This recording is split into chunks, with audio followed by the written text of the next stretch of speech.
कहानी की शुरुआत बाघ से होती है, जो अपने पंजे से मोगली के हाथ पर नाखून से निशान बनाता। फिर उसने अपना मुंह खोला। अचानक भालू और पैंथर आसमान से गिर पड़े। वे मोगली को बचाने आए थे। तभी बाघ ने जोर से दहाड़ा। हजारों की संख्या में बंदर उन पर टूट पड़ते हैं और उन दोनों को काटने लगे, जिससे भालू और पैंथर एक के बाद एक गिरते गए बाघ फिर से अपने पंजे मोगली की ओर बढ़ाता है। तभी अचानक बाहर से एक विशालकाय अजगर आ गया। सभी जानवर दूर हट जाते हैं। अजगर तेजी से मोगली के चारों ओर लिपट गया और उन्हें इस मोगली से दूर रहने की चेतावनी दिया। इस विशालकाय अजगर से उलझने की हिम्मत किसी में नहीं होती। तभी बाघ को हार माननी पड़ी। यह अजगर भूत और भविष्य देख सकता था, तो उसने मोगली की कहानी देखी। जब मोगली बहुत छोटा था तो उनके माता पिता को बाघ ने मार डाला था। बाघ ने जंगल के प्राचीन नियम तोड़ दिए थे। फिर एक पैंथर ने बच्चे को बचाया और उसे भेड़ियों की गुफा के बाहर रखा। पैंथर चाहता था कि भेड़िए इस बच्चे को पालें। भेड़िए ने बच्चे को देखा। खूंखार और क्रूर भेड़ियों के सामने बच्चा बिल्कुल भी नहीं डरता। उन्होंने कभी इंसानी बच्चा नहीं देखा। बच्चे को खून से लथपथ देख भेड़िए ने उसे चाट कर साफ किया। फिर अचानक एक लकड़बग्घा दौड़कर आया और बच्चे के ऊपर हमला किया, लेकिन भेड़िए में उसे मार भगाया। फिर जंगल के सभी भेड़िए एक साथ इकट्ठे हो जाते हैं। इंसानी बच्चे को देखकर सबको बड़ा आश्चर्य हुआ। फिर भेड़ियों के सरदार ने कहा कि यह बच्चा यहाँ नहीं रहेगा। यह भेड़िया वंश का कानून है। सरदार की बात को कोई भी नकार नहीं सकता। तभी पैंथर एक हिरण को पकड़ता है। उसने कहा, बच्चे के जीवन के लिए हिरण का सौदा करो। सरदार आगे बढ़ा और बच्चे को ध्यान से देखा। बच्चे को देख सरदार का मन पिघल गया। उसने बच्चे को रखने का फैसला करता है। तभी बाघ लकड़बग्घों के साथ यहाँ आता है। ये जंगल का एक कुख्यात राक्षस है। इंसानी बच्चा को वापस लेने के लिए यहाँ आया था। बाघ ने कहा, मैंने बच्चे के माता पिता का खून चखा है, अब इस बच्चे का भी खून चखना है, लेकिन बच्चे को भेड़ियों द्वारा संरक्षित किया गया है। सरदार बोला, यदि तुम इसे ले जाना चाहते हो तो तुम्हें भेड़ियों को चुनौती देनी होगी। वह सब बाघ को झुंड में चुनौती देते हैं, लेकिन सबको देख बाघ ने कहा, देर सवेर वह बच्चा खा लिया जाएगा। फिर वह घूमा और चला गया। अब बच्चा उनमें से एक बन गया था। कुछ साल बीता, बच्चा बड़ा हो गया था। वह पैंथर की सवारी करता है और हर दिन जंगल में खेलता है। पैंथर ने उसे शिकार करना भी सिखाया। मोगली के एक शिक्षक भी हैं। यह एक भालू है। उसे जंगल में जीवित रहने का हुनर सिखाया।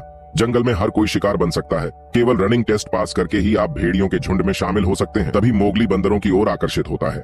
उसे लगा कि यह मजाकिया है, लेकिन भालू ने उसे बताया, बंदर बहुत खतरनाक होते हैं, उनसे दूरी बनाए रखना। घर के रास्ते पर उन्हें एक मरी हुई भैंस मिली। इसका मतलब है कि बाघ वापस आ गया है। अब जंगल में युद्ध छिड़ने वाला है। भेड़िया कबीला फिर से इकट्ठा होते हैं। उन्हें डर है कि इससे ज्यादा इंसान जंगल की ओर आकर्षित होंगे। मोगली को बाघ को देना चाहिए। सरदार ने पहले ही अपने मन में एक निर्णय ले लिया था। मोगली केवल तभी बच सकता है जब वह परीक्षा में पास हो जाए। भालू ने मोगली का ट्रेनिंग शुरू कर दिया। बार बार पेड़ से नीचे गिरता रहा।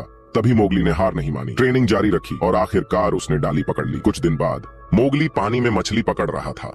अचानक उसने देखा कि मछलियां सभी अलग दिशाओं में भाग रही थी। उसने ऊपर देखा, यह बाघ था जिसने अभी अभी खाना खत्म किया है। वह पानी को अपने खून वाले मुंह से चाटने लगा, जिससे खून पानी में फैल जाता है। मोगली ने बुरी तरह अपनी सांसें रोक लीं, लेकिन मुंह से बुलबुले सीधे ऊपर जाने लगे, जिससे बाघ का ध्यान खींचा। बाघ ने मोगली को देख लिया, लेकिन नहीं देखने का नाटक किया। मोगली तुरंत ऊपर आ गया और अपनी जान बचाने के लिए जल्दी से भागा। बाघ बिल्कुल पीछे पीछे आता है, लेकिन 2 पैरों वाला लड़का बाघ से कैसे आगे निकल सकता है। तभी मोगली घबराहट में जाल में गिर गया। एक तेज चीख पैंथर के कानों तक पहुंची। उसे एहसास हुआ कि मोगली खतरे में है। जाल में फंसा मोगली बहुत भाग्यशाली था। वह उस नुकीले लकड़ी पर नहीं गिरा। तभी बाघ ऊपर से गुजरा है। फिर एक लंबी सी चीज अंदर आई। दरअसल यह हाथी की सूंड थी। ये मोगली की कमर के चारों ओर लपेटता है और उसे जाल से बाहर निकलता है। मोगली को अपने सामने काई से ढका हुआ विशाल हाथी दिखाई देता है। इसी समय पैंथर आ गया। सामने के दृश्य ने उसे झकझोर कर रख दिया। फिर हाथी कुछ नहीं किया। वह घूमा और उधर से ही चला गया। मोगली भी पैंथर पर सवार हुआ और जल्दी से घर चला गया। और बाघ ने यह सब छुप कर देखा। विशाल हाथी के दांत था। उसने गुप्त रूप से हाथी के दांत को विशाल हाथी को लौटा दिया और उसके साथ एक समझौता किया, बस जंगल में बाघ से छुटकारा पाने में मेरी मदद करो। फिर मोगली ने बाघ को अकेले में बुलाया। बाघ बहुत अहंकारी है। उसे लगता है कि वह यह लड़ाई जीत लेगा। अचानक मोगली ने आसमान में देखा और जोर से चिल्लाया। फिर दर्जनों हाथी जंगल से आए। तभी लकड़बग्घा अपनी दुम उठाकर भाग गया। तभी बाघ मोगली पर झपटा, लेकिन उसे हाथी द्वारा फेंक दिया गया। बाघ को घेर लिया गया। भागने का कोई रास्ता नहीं था। मोगली ने चाकू से वार किया और उसके पीठ पर कूद गया, लेकिन एक लड़का बाघ का मुकाबला कैसे कर सकता है। मोगली सीधे नीचे गिरा। बाघ ने झपटा मारा, लेकिन मोगली बच गया।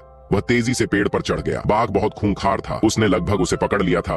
तभी मोगली दूसरी शाखा पर कूद गया। बाघ हवा में उछला, लेकिन उसे पकड़ने में असफल रहा। वह गिरकर पेड़ में फंस गया। मोगली ने मौका पाकर चाकू निकाल लिया। नीचे आकर बाघ को जोर से छुरा मारा। तभी अचानक शिकारी ने गोली चलाई। मोगली हाथी से कहता है, ये वही है जिसने दांत चुराया था। शिकारी ने झट से बड़ी बंदूक उठा लिया और फिर से निशाना लगाया। गोली मोगली को छू कर निकली।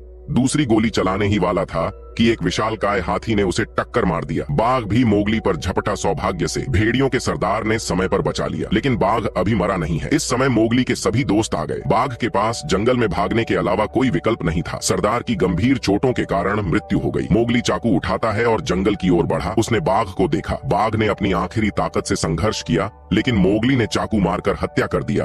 बाघ और शिकारी दोनों मारे गए। मोगली को भेड़ियों से मंजूरी मिलती है। भेड़िया झुंड का नया राजा बन गया। जंगल में फिर से शांति लौट आई। सब्सक्राइब करना ना भूले।